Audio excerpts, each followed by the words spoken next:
Ladies and gentlemen, welcome to the Good Roads Podcast. I am Jared LeMay, and look who's back again. Thomas is back. Tell a friend. Our first advocacy day since the start of the pandemic. Did preparations have you running in circles, Thomas?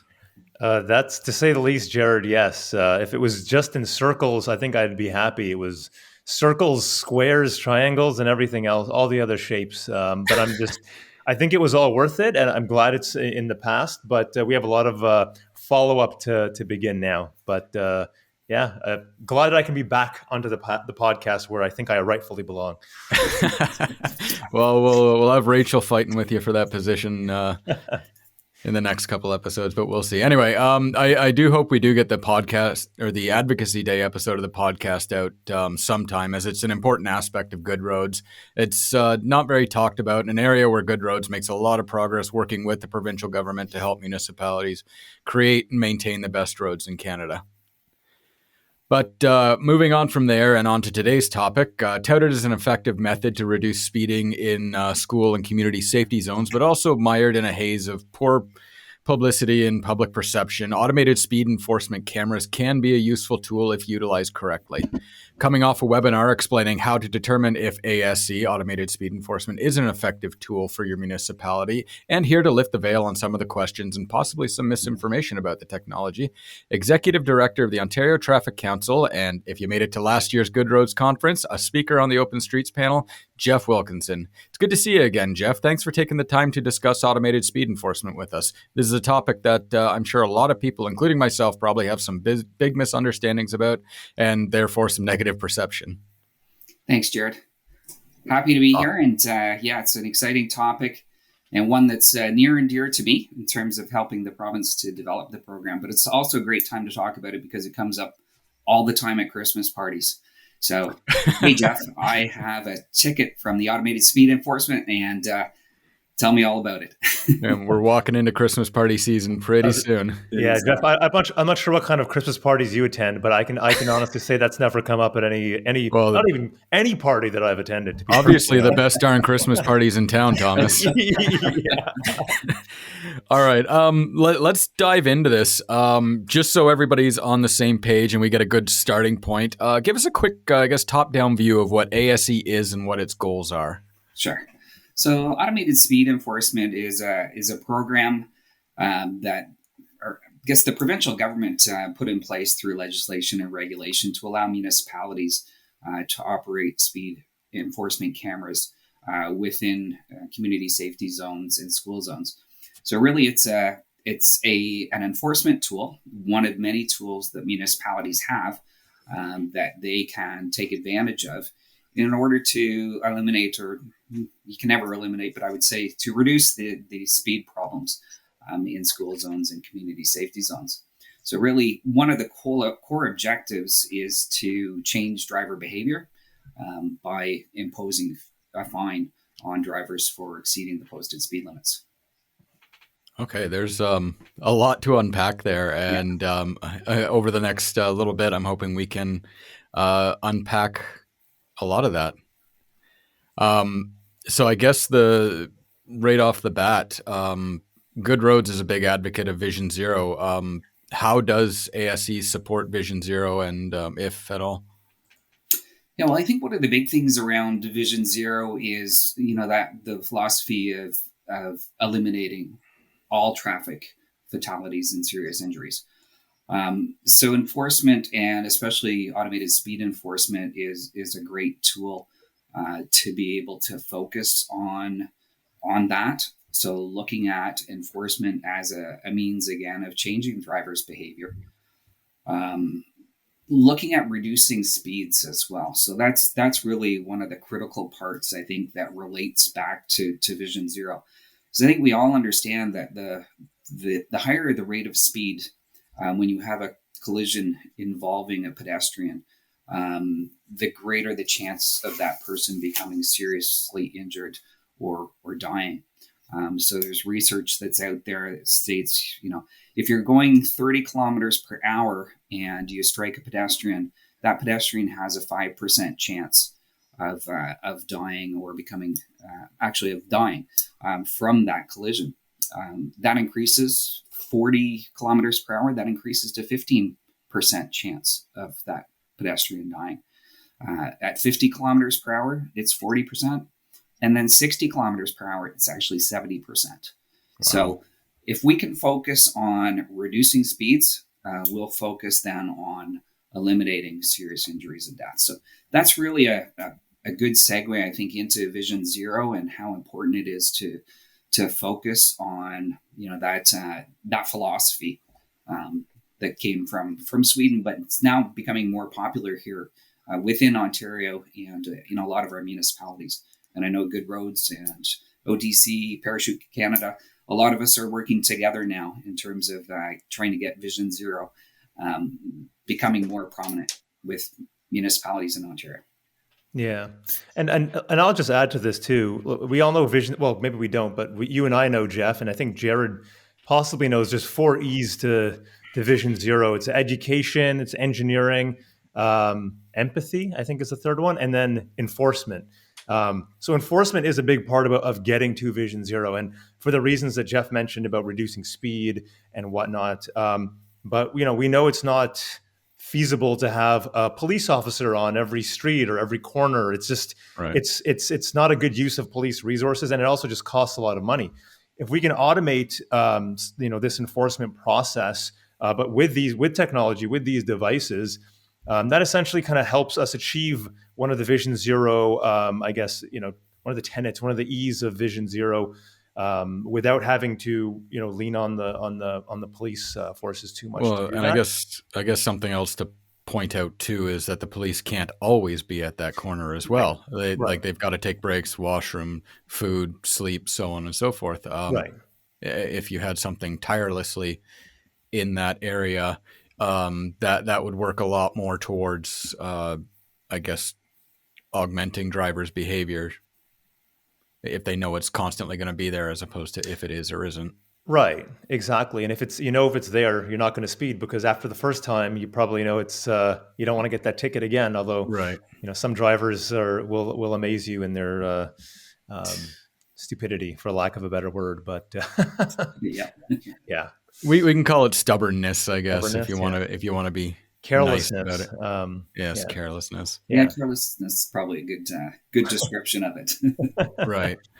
Okay. Yeah, although I was going to say, even just on that, there's been some really wacky stories about some of these devices being vandalized in some areas, even though they I've heard a few in Toronto. They kind of let people know that they're going to be there. The devices, they give them a warning, and then when they set them up, somebody comes and tries to burn it down or smash it up, which is really kind of odd. But I guess we're going to be touching about on the negative perception of ASC at I guess I'm not sure if that's right now, but we can talk about that. We'll go into that a little bit later. Sure. I'm curious. I know you mentioned school zones and community safety zones. What are the current rules or laws around ASC? Can they be deployed on any municipal roads, or is it just the 2 areas? Yeah, it's just the 2 areas. So it's community safety zones or school zones, and it must be in a zone that's less than 80 kilometers per hour, and not to be on a municipal road or highway either. Sorry, on a provincial. I'm backwards today. Sorry, my apologies. On a provincial highway or road. Okay. So. Right. Yeah.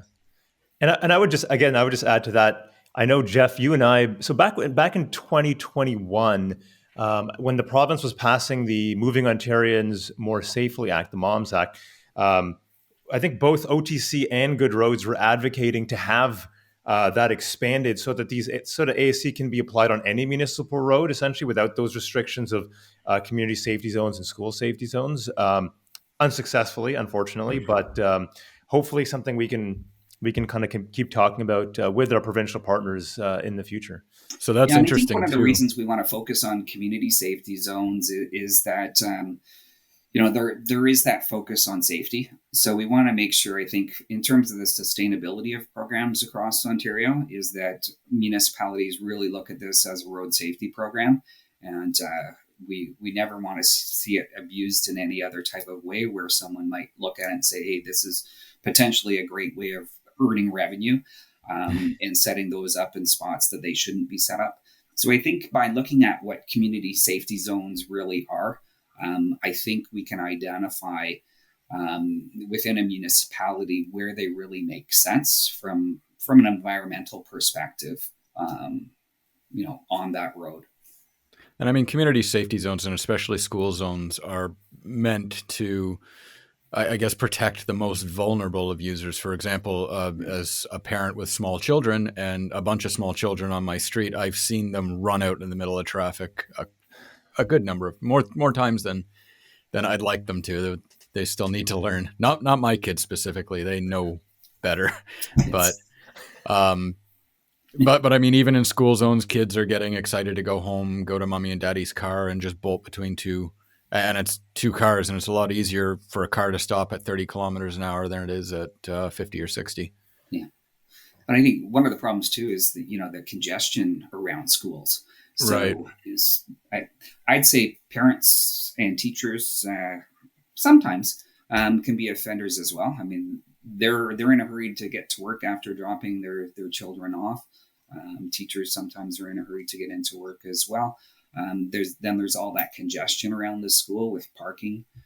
Right. So we run into, I think, all different types of players through that community who are exceeding the speed limit, but also where kids are more in danger in terms of, jumping out of mom or dad's car or caregiver's car, not necessarily paying attention to their surroundings, right, and putting themselves at risk. Right. So it's interesting too that it's only community safety zones and school zones, because I know in the municipality I live in, they were testing ASE on major thoroughfares. Any comment on that? Are they just kicking the tires on something right now, or? All I could do is make an assumption of what they might be doing there. And a lot of times you can use similar type of equipment just for speed studies. So right. to evaluate, the flow of traffic and the speed of traffic. I know it wasn't for the flow. I remember specifically because there were a lot of people who had a lot of problems with it, which I guess can bring us on to public perception. These things get a lot of negative press, like you alluded to earlier. People see them as a cash grab. I mean, even the community safety zones and the school zones make a lot of sense to me. They don't seem like a cash grab there, but outside of that, it like you said, they are rife for abuse. And I guess what would you say to people who have these negative connotations towards ASE? Yeah, and I guess towards municipalities, I'd say, really make sure you're focused on those community safety zones. That's really where ASE is going to be effective. That's where our messaging is going to be effective. It's really difficult, I think, for someone to say, I disagree. I shouldn't be penalized for speeding in a community safety zone where our kids are right. Riding their bikes or they're walking to school. So I think it's hard from a public perception to say that, to have that argument that I shouldn't be charged. Whereas I think one of our challenges within Ontario, probably even nationally, is that speeding has become socially acceptable, right? So it's unfortunate, but when we look at our media, when we see our ads on TV. A lot of manufacturers are promoting, speed indirectly by how fast those cars are going, what they look like on the track or on the street. And we see that in social media as well. And it's becoming more prominent where, younger people are posting videos of high speed driving behaviors. That should be socially unacceptable, yet these young people are looking for likes. Yes. Yeah. That's one true. of the other things towards that too. And this is sort of new to me. It popped up when we interviewed Charles Marone last year. Was he also mentioned that a lot of our streets are designed to get cars to go where they need to be faster. And it's sort of not an engineering, but sort of a design flaw. Whereas roads are wider, 2 lanes, spaced out, boulevard, and straight as a dime, all meant to get cars to where they need to go as fast as they can, because we're sort of a car-centric society. That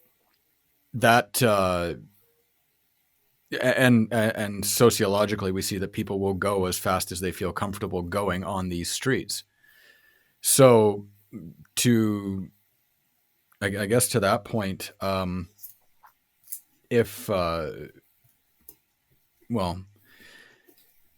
that point, with social media as well promoting going faster, and these roads promoting going faster, I can understand why people would be wary of ASC expanding beyond community safety zones and school zones, because everything's being geared towards getting you to go as fast as possible, and now you're being told to slow down.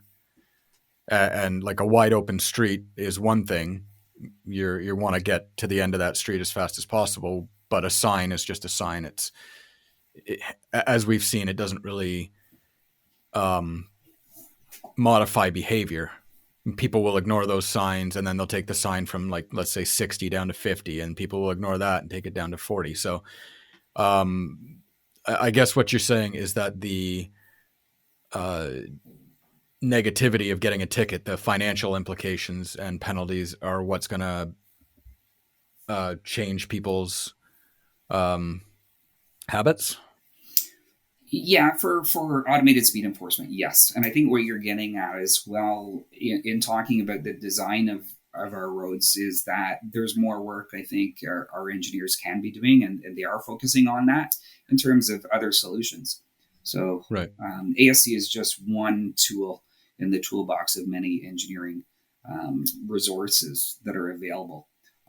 But you're right. I mean, when you design a street that is designed for 80 and then you post it at 40, you're going to have a challenge there. So it's a problem, and we need to look at a variety of different types of solutions in order to solve that problem, with ASC just being one of those. Yeah. And I would just, on that point very quickly, I would just add that when a road is designed for 80 and they post a speed limit of 50, and then there's a cop sitting there, even if it's not ASC, if it's just a cop sitting there, there is a bad kind of taste left in your mouth when you feel that that's the case. If you don't want us to go that fast, then don't design the road in that way. That's right. Kind of one thing, and that contributes, I think, to the negative perception of these devices. But I'll add another point to this as well that I was going to make just a few minutes ago.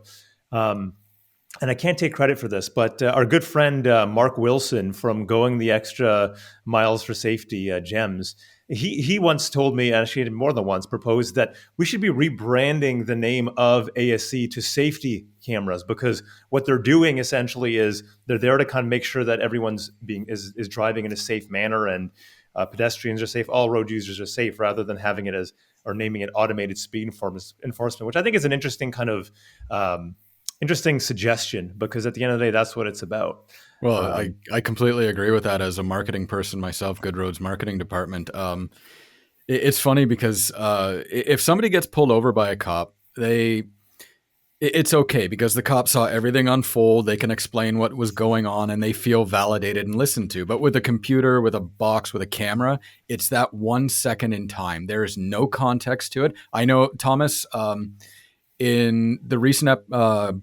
edition of the GRQ, you have the flow of how these tickets are sent out. Actually, if you want to go over that just a little bit, once I get to my point, that would be fantastic, because that'll lead us into another point. But anyway, even if you've got somebody taking a look at that one picture, that one snapshot in time, there's no context to it. They don't know what's going on. They don't know that you were dodging something or so on and so forth. And now you've got to go to court. You've got to pay to go to court. You've got to take a day off. You've got to explain yourself. And at the end of the day, the judge may say, too bad, you're paying this. And it feels like you're being cheated. And I think that's another big reason where a lot of this negativity comes from, and why if ASE was expanded to all municipal roads, I think people would have a real big problem with that. It's one of those funny things, though, as well, where people have traditionally gone to court to fight their ticket, with the off chance that the police officer doesn't show up. Right. So that was, I think, most of the reason why a lot of us would fight tickets, as well as, a prosecutor might reduce the charges for you. So there's a number of different reasons why you would fight a ticket. It's often not based on the merit of the ticket itself. Right. So oftentimes, hey, if I was caught speeding within that zone that was marked at whatever the kilometers per hour were, I was caught. I'm guilty of that. And then often we spin off into reasons as to why. So I have an excuse, right? Or, the police officer shouldn't have been sitting where he was sitting. But at the same time, at least if you're explaining to an officer why you did what you did, you feel validated, as opposed to a machine that says, too bad, see you in court. Right. And I guess it goes back, though, to that socially acceptable philosophy, right? So we need to, I think, move towards that right. The fine is a fine. If you're speeding, you're speeding. And we need to change that behavior. We need to follow the posted speed limits, because that's going to help save lives. Completely agree. At the same time, we need to make sure that the posted speed limits are acceptable for the road that you're on as well. I know there in my community, there are a bunch of roads that are, like I said, straight as a dime, 4 lanes wide, boulevard in the center, sidewalks about 20 feet from the roads, and they're 40. It makes no sense to drive 40 kilometers for like a whole kilometer and I got to preface it too, with no side streets whatsoever. It's just a straight road. But I mean that, like if somebody was, say, doing 55 in there and there happened to be a cop at the end, you don't feel justified being pulled over for that. There's nobody around for miles. But again, this goes back to public perception and why people are have their backs up when it comes to this stuff. But like I was alluding to earlier, Thomas did an excellent article on ASC and how the fines are doled out and everything like that. Do you want to go over that quickly? I don't have that memorized off the top of my head, Jared. Oh, okay. It's complex. That's an MTO. That's something we talked to MTO about. We can. Yeah. We can talk about fines, though. I mean, we can talk about fines being the lowest in North America, right? For Ontario. Well, right? my whole point around that was that essentially it's not just a computer prints it off and mails it to you. You're done. No ifs, ands, or buts. There is actually people who look at this and determine if in fact there was an infraction or if something malfunctioned. So I'm and I can walk through that, briefly in terms of I'm being real hard on ASE right now. I'm trying to throw it a bone. It's not all doom and gloom. No. So the way it works is so if you are caught speeding, if there is an alleged offense of speeding in a community safety zone or a school zone. So the camera system will capture that. That data is saved right now, presently it's on a USB stick. That USB stick goes securely to a joint processing center where that offense or alleged offense is reviewed by a provincial offenses officer. There's a date stamp on that ticket. There's a picture of the car. There's a blown up picture of the license plate. And then there's information as well with regards to the location. So that information is then captured in the ticket itself. And that ticket is sent out to the vehicle owner. And that has to be sent 23 days after the alleged offense occurs. So that's in a nutshell how the ticketing process works. And then you are still able to go to court. So you are able to either pay the fine, or you can choose to have your day in court. So there will be the evidence that's presented in court. So that's basically the same as what you're given in terms of your ticket. As well, there'll be the information with regards to the certificate of accuracy for the actual camera system itself.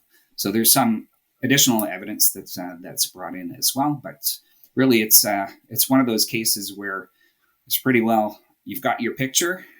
You're shown that you're speeding, and you're shown what the speed limit is that you're supposed to be doing, and then you have what your fine is. So if they say they saw you do what you did, there's a good chance you did do that. Yeah. It's going to be very difficult for you to say that that you weren't speeding. So, and I know with these ASEs, I played hockey in Toronto in the summer, so right by the arena there was an ASE there, and there is plenty of warning that it is there, what the speed limit is, and how long it's going to be there. Yeah. So, but speaking of ticketing, Geoff, why don't we talk a little bit about AMPs, or Administrative Monetary Penalties, versus the POA, Provincial Offences Act, and kind of we know the province just moved forward on the AMPs, allowing it for automated speed enforcement earlier this year. What have you heard? What does that mean for the municipal sector? Well, I think it's going to alleviate a lot of the pressure that we had on our court systems. So we had, our courts were inundated with all kinds of offenses pre-COVID, and then we have COVID and the backlog that COVID challenged us with as well. So really, our provincial offences courts in most municipalities are highly overburdened. And if we were to say we're going to add, X number of potential offenses, a lot of those courts would say we just can't do it. It's unattainable. So Here we have a tool that can help. And on the other hand, we have the court system that says, sorry guys, sorry people, we can't do that. We just can't accommodate it. So with the administrative monetary penalty system, that's going to allow municipalities to be able to administer these alleged offenses themselves.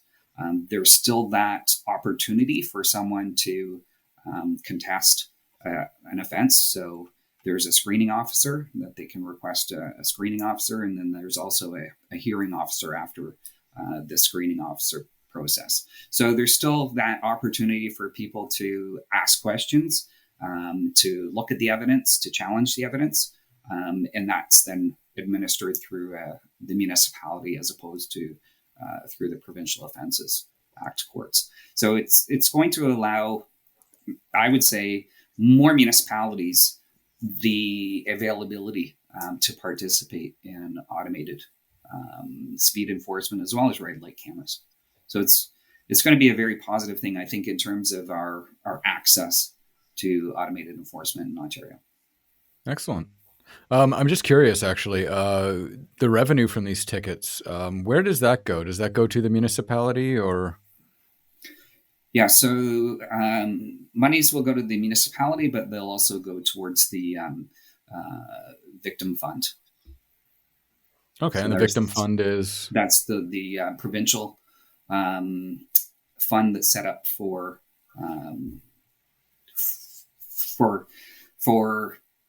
victims of, I think they call it crime or criminal offenses.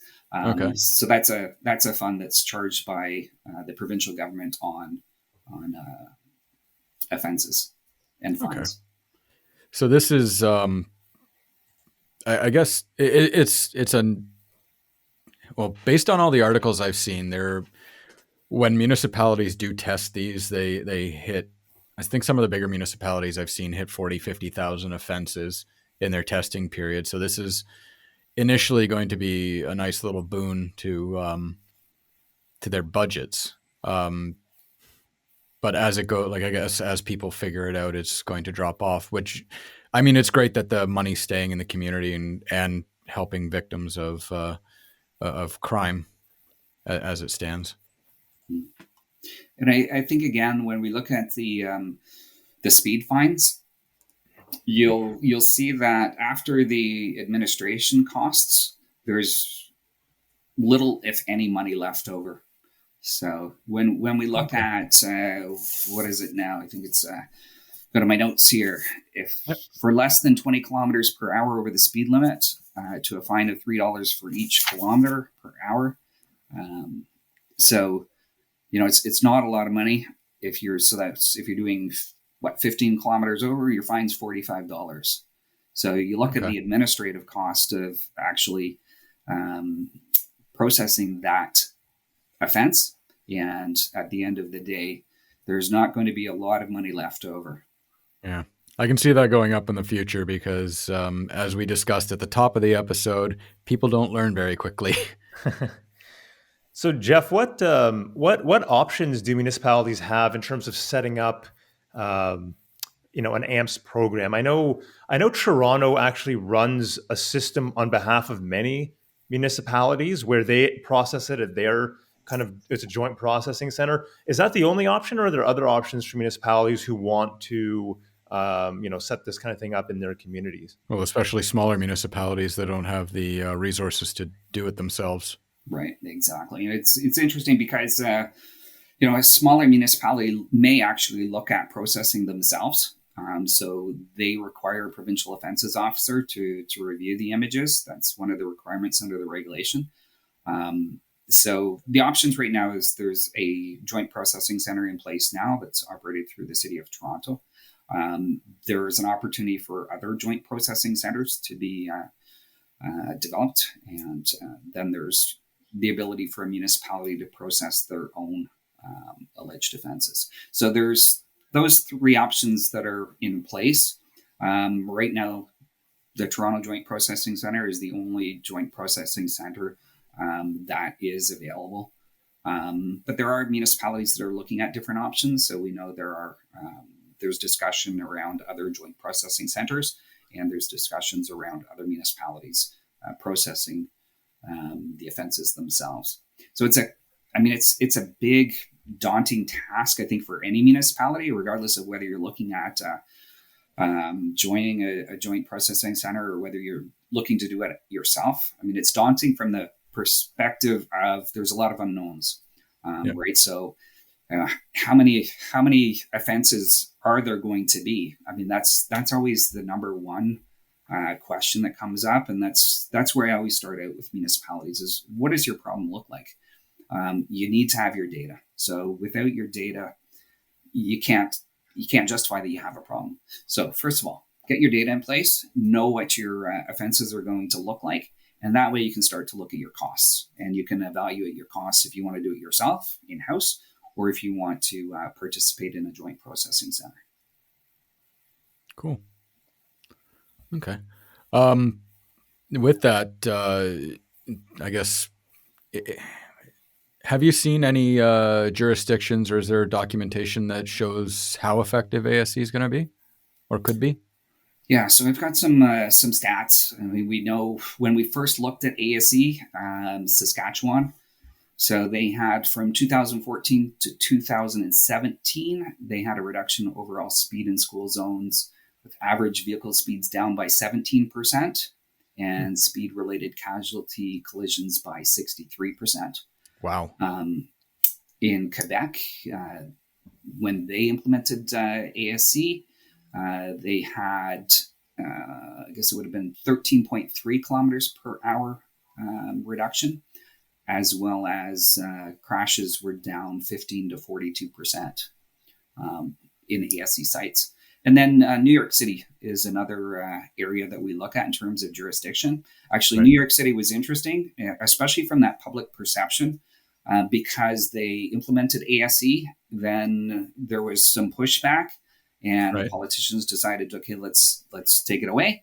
And then there was the push to bring it back. So they actually brought it back again. So during their program in New York City, they had 140 cameras, and there it reduced speeding by 63% and pedestrian injuries by 23%.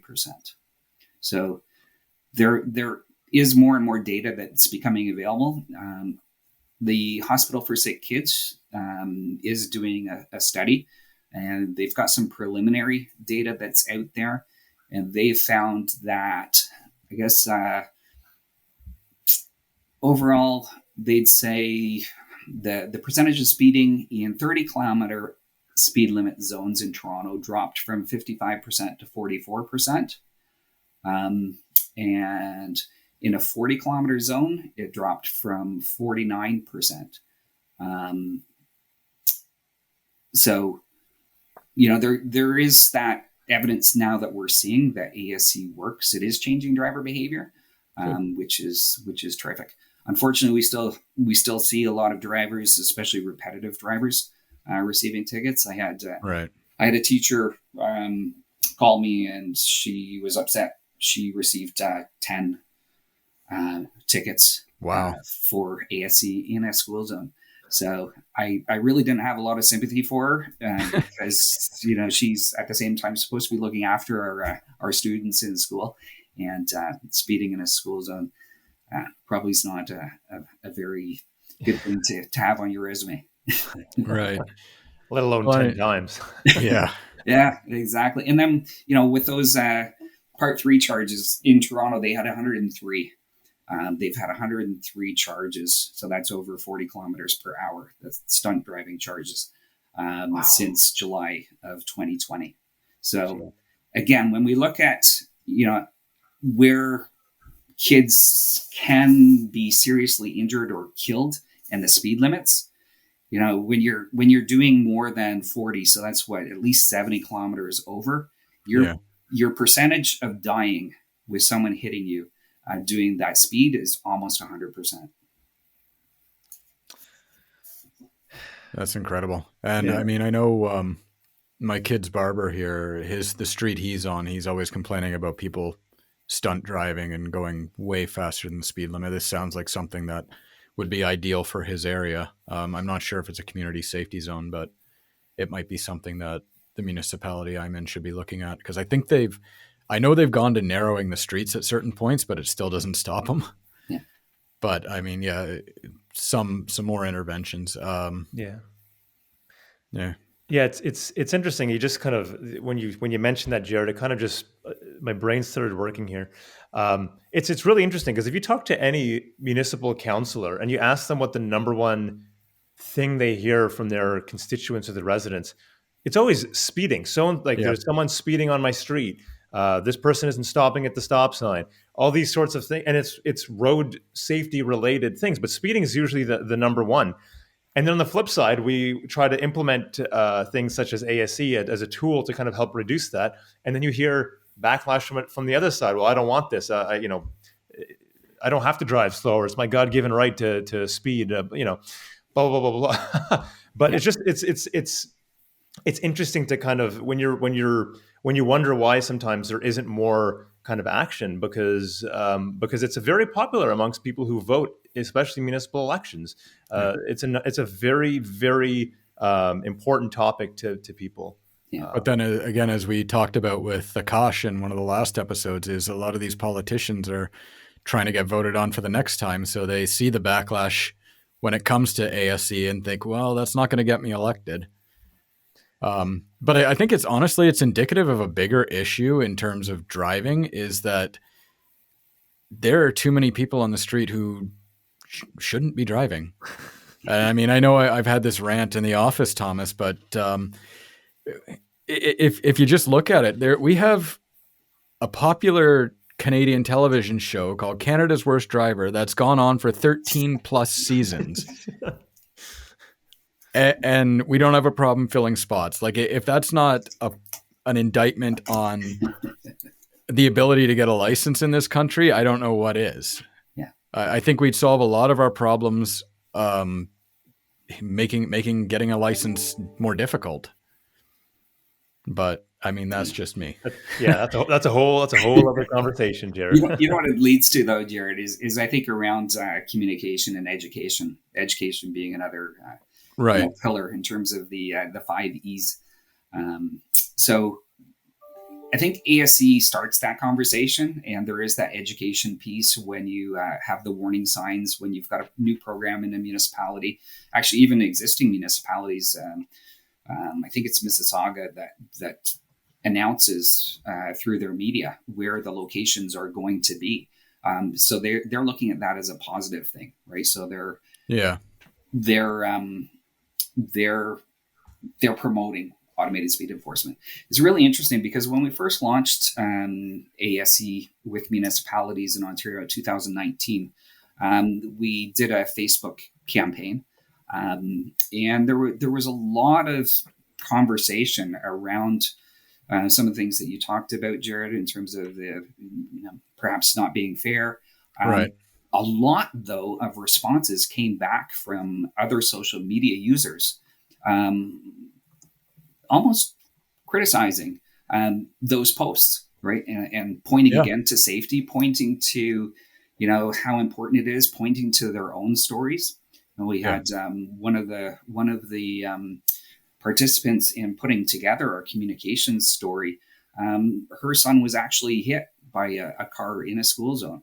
So it's, once you start to hear about those types of stories, and those stories get out there, you start to really think about how this can impact, you and your kids or your grandkids or, your neighbors. It's a challenge that we really need to focus on, again, from a social perspective. And when it happens to us, we need to be able to say, hey, I was wrong. I agree. I shouldn't have been speeding, especially through this community safety zone. And I'm going to learn from it. I'm going to change my behavior. I'm going to slow down. I'm going to drive the speed limit. Yeah, definitely. And at the same time, you got to realize that they're being as fair as possible when issuing these tickets. It's not a cash grab. It's trying to keep people safe. And I mean, for now, I'd agree that community safety zones and school zones are something that definitely should have these cameras. When we go to wider use in terms of like all municipalities, it gets a little bit worrisome as you get the whole 1984 camera spying on you. And then people get worried about things like that, about every little thing. And then we've got to get into designing our roads properly to accommodate these speeds, not just wide roads for the sake of wide roads, because people feel they should be going faster on that as opposed to just going what the sign says. Because I mean, at the end of the day, it's a sign, not a cop, right? Yeah, exactly. Yeah.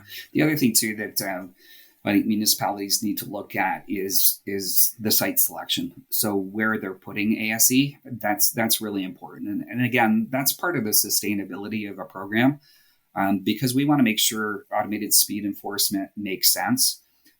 We don't want it to be abused. I don't think it serves anyone's interest if there's a bad apple that's out there and decides to do something that is contrary to either the legislation, the regulation, or the intent of any of those two.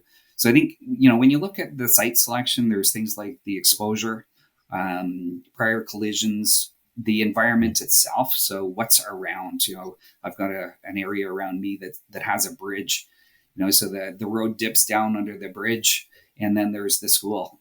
So it's an environment that you look at and say, hey, that might be a great environment for automated speed enforcement.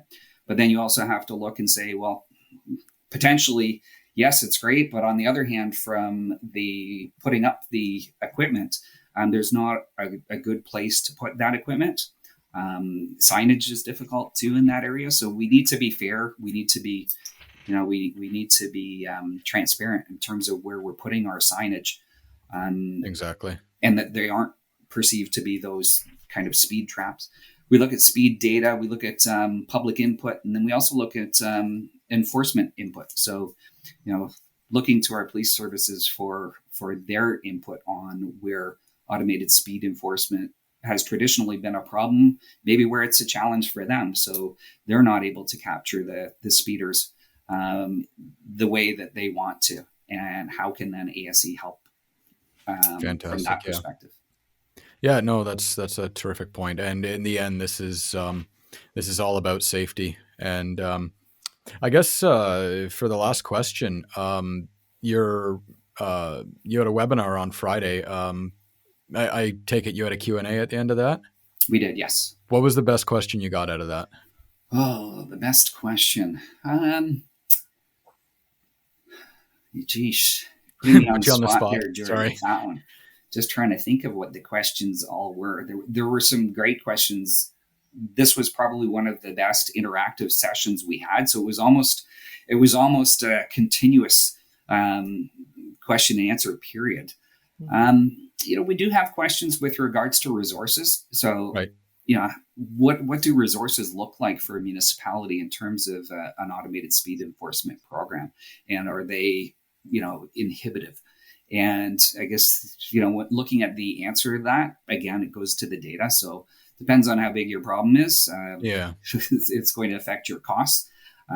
Also, the number of cameras that you're looking at, and who's going to be processing, whether you're doing it yourself or whether you're using the joint processing center. So that's always a big question. But the other thing is, I know, I guess Durham Region is an example where they've got dedicated people for their program. So where you actually are putting staff resources into automated speed enforcement. So looking at the locations, looking at the data, moving those cameras around, moving your signage around. There is some work to be done with regards to that. So those are some considerations in terms of that question and answer that came up. Okay. Is that available to be viewed, or is it just done now, the webinar? Yep, that's available. We're providing that to our municipal members, and we'll extend that to your municipal members as well. Good Roads Association was helped put that presentation on, and we appreciate your support in doing that. Awesome. Yeah, if you want to send me the link, I can put it in the show notes afterwards. Sounds great. But anyway, that seems like a pretty logical point to end on. Geoff, thanks for spending the time to sit down with us and clear the air about ASE and some of the outcomes municipalities hope to achieve to keep children and some of the more vulnerable road users safe. I guess we'll wrap it up there. So everybody be sure to follow us on Twitter, Facebook, LinkedIn, and now Instagram for up-to-date information on everything happening on Good Roads. You can see some of our pictures from Advocacy Day up on Instagram and Twitter. We had a lot of fun down there talking with the MPPs at Queen's Park. If you're watching this on YouTube, give the video a thumbs up and remember to subscribe, because it's not just the podcast that goes up here. We offer a ton of great content to help you run your municipality as efficiently as possible. Also, leave a comment, give us your feedback. We love to hear from you, and it feeds the algorithm. And before we wrap it up, I just want to point out that as of this December, this podcast has been running for 3 years, which is a bigger feat than I think either Thomas or myself thought when we started. Yeah. We've enjoyed chatting with a myriad of interesting people about a wide range of municipal topics, and have enjoyed hearing your feedback. Believe us when we say we have a lot of great interviews and topics of conversation in store for the new year, which is just the tip of the iceberg. That is all of the good stuff Good Roads is working on to help municipalities succeed. With that in mind, we here at Good Roads hope everyone has a safe and happy holiday season, and we look forward to getting back in the new year with some great content and, of course, the Good Roads Conference now in April right around the corner. But until then, everybody, take it easy.